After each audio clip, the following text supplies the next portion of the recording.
Hej Rune. Vi vil gerne præsentere et forsøg for dig, som vi har gennemgået i klassen, og det omhandler reaktioner med karbonhydrider. Formålet med det her forsøg, det er at undersøge, hvordan alkaner og hvordan alkener reagerer ved en forbrændingsreaktion og ved substitutions- og additionsreaktioner med dibrom.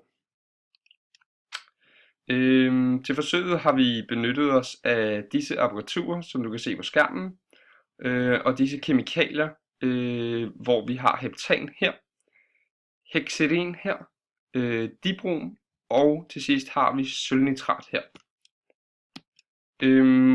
Og til forsøget er der selvfølgelig bundet nogle risici, som er skrevet på skærmen her. Ja, første delforsøg omhandler så en forbrænding af heptan og hexaden, og teorien bag disse forbrændingsreaktioner er, at de organiske forbindelser bruger O2 til at danne CO2 og H2 med et eventuelt restprodukt. Og i forsøget starter vi med at afbrænde ca. 5 dråber heptan med en tændstik, hvorefter vi iagttager flammen. Det samme gør vi så med hexaden, hvor vi ligeledes iagttager flammen. Og vi kom frem til, at der ved forbrænding af heptan opstod en lille flamme, som ikke dannede sod, hvorimod der i forbrænding af hexaden kom en lidt større flamme, som dannede sod. Og grunden til dette er, at der ved forbrænding af hexaden er tale om en ufuldstændig forbrænding, hvor restproduktet er sod. Forskellen på de to forbrændinger er så, at heptan laver en fuldstændig forbrænding, mens hexaden laver en ufuldstændig forbrænding. Det sker ved følgende reaktioner, hvor heptan og hexaden bruger O2 til at danne CO2 og H2, hvor der så i den ufuldstændige reaktion er et restprodukt på 5C, som så er sod, hvor der i den fuldstændige reaktion ikke er noget restprodukt. Det er så forskellen på de to reaktioner. Her har vi så optaget den fuldstændige forbrænding af heptan.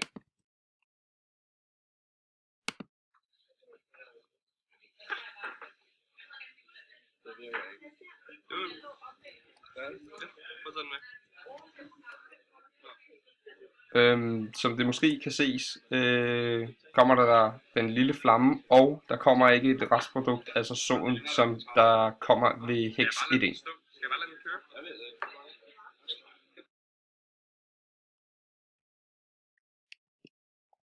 Her er så den ufuldstændige forbrænding af hexaden.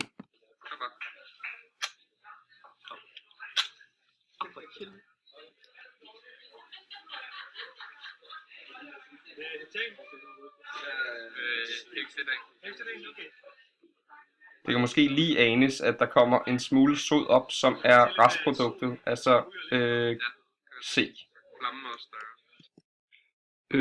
Andet delforsøg handler om en substitutionsreaktion mellem heptan og bromvand.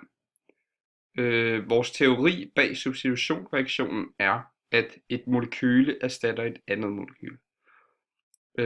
Denne reaktion har brug for energi for at ske, og dette kan fx ske i form af sollys, som vi netop brugte i dette delforsøg. Til at starte med overføres en halv milliliter bromvand og dernæst en halv milliliter heptan til hver af de to Eppendorf-rør, hvor vi så iagttager blandingen. I rørene kan det ses, at indholdet er skilt i to med bromvandet nederst. Derefter rystede vi rørene, og så kunne vi så se, at bromvandet nu havde lagt sig øverst, hvilket vi kan se i dette skema lige her. Efter dette placerede vi det ene rør i mørke, hvor vi i dette tilfælde bare lagt den ned i en mørk skuffe, og det andet i skarp lys. Efter 10 minutter tog vi så rørene ud af henholdsvis lys og mørke, og vi iagttog så indholdet af i de to Eppendorf-rør. Det vi så kunne komme frem til var, at indholdet i Eppendorf-rør 1, som havde ligget i mørke i 10 minutter, var gult nederst, gennemsigtig i midten og mørkegul i toppen. Altså en tredeling af forskellige faser. Indholdet af Eppendorf-rør 2 som havde ligget i lys i 10 minutter, var blevet blandet og altså ikke skilt, ligesom Eppendorf-rør 1 var. Derefter arbejdede vi så videre med Eppendorf-rør 2, hvor vi sugede en dråbe op af vandfasen, altså den nederste fase, hvor brunvandet havde lagt sig. Og derefter målte vi så dens pH-værdi, hvilket vi fik til at være 2, altså en syre. Dernæst så dryppede vi så en dråbe solidt nitrat oven i vandfasen, og vi kunne tydeligt se, at der kom et hvidt bundfald. Så har vi nogle efterbehandlingsspørgsmål til del 2, og vi starter med spørgsmål 3, som går ud på, at vi skal forklare indholdets udseende i Eppendorf-rør 2 før og efter omrøstning. Og som sagt tidligere, så var indholdet skilt før omrøstning, hvor brunvandet, den gule farve, lå nederst. Og efter omrøstningen er det så stadig skilt, men nu har brunvandet, den gule farve, så lagt sig øverst. Og brunvandet starter med at ligge nederst før omrøstning, fordi dens densitet er størst, hvor at den efter omrøstningen ligger øverst, fordi at BR2 og heptan er upolære stoffer, så de reagerer og blandes, og derfor bliver blandingens densitet så større end vandfasen, som så ligger sig nederst. Og spørgsmål 4 stiller spørgsmålet, om der er sket en kemisk reaktion mellem heptan og dibrom i Eppendorf-rør 2 og ikke i Eppendorf-rør 1, og det skal begrundes. Og vi siger, at da blandingen ikke længere er skilt, må det antages, at sollyset har fået heptan og dibrom til at reagere, hvorimod samme reaktion ikke er sket i Eppendorf-røret, som har ligget i skygge, og dermed ikke fået energien fra lyset. Ja, i spørgsmål 5 skulle vi så lave et reaktionsskema for substitutionsreaktionen mellem heptan og dibrom. Og som det kan ses i reaktionslinjen her, så er der et Br, der går ind og erstatter et NH+-ion i heptan. Og det danner så et restprodukt af HBr, som så er polart og opløst i vand. Opgave 6 besvarer således, at siden vandfasen er syrlig, antager vi, at broen har optaget et H-ion, som den nu kan afgive.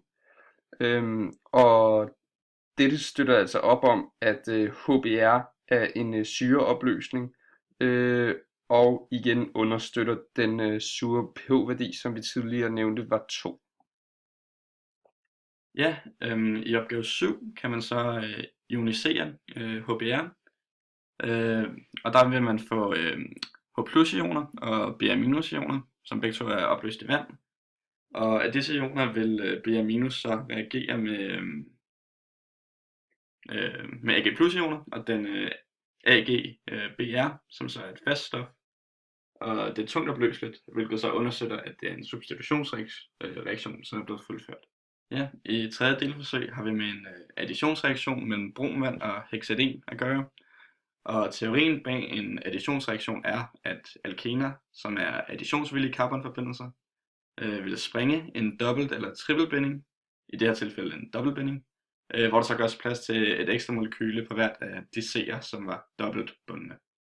Og i del 3 her, så overførte vi 0,5 ml brunvand og 0,5 ml hexaden til et Eppendorf-rør, som vi så lukkede. Derefter iagttog vi indholdets udseende både før og efter omrøstning, og vi kom frem til, at brunvandet lå nederst og hexaden øverst før omrøstning, hvorimod indholdet var mere gennemsigtigt og blandet efter omrøstning, hvor vandfasen stadig lå nederst. I spørgsmål 8 blev vi bedt om at opskrive et reaktionsskema for dibrom og hex-1,1. Og grunden til, at det bliver kaldt hex-1,1 er fordi, at den har en dobbeltbinding mellem de to første C'er her. Når dibrom og hex-1,1 reagerer, sprænges dobbeltbindingen, som vi kan se her, for at gøre plads til bromionerne. Så det kommer til at se sådan her ud, hvor at bromionerne får en plads på C her. Ja, i opgave 9, det er ikke nødvendigt at bruge 2 Eppendorf-rør, da der er tale om en additionsreaktion. Og det vil sige, at der ikke er brug for energi, eksempelvis i form af lys, som vi har brugt i de andre delforsøg. Så den har altså ikke brug for energi for at kunne finde sted. Og det er også fordi, at hexaden er en alken, og derfor er den additionsvillig. Den har altså lyst til at indgå i en additionsreaktion. Afslutningsvis kan vi nu konkludere, at vi gennem vores 3 delforsøg kan bekræfte teorien bag de forskellige reaktioner, som karbonhydrider kan indgå i. Altså har vi formået at lave en forbrændingsreaktion og substitutions- og additionsreaktion med alkaner og alkener, som begge reagerede med dibrom. Udover dette kan vi også konkludere, at substitutionsreaktionen er afhængig af energi som katalysator for at kunne foregå.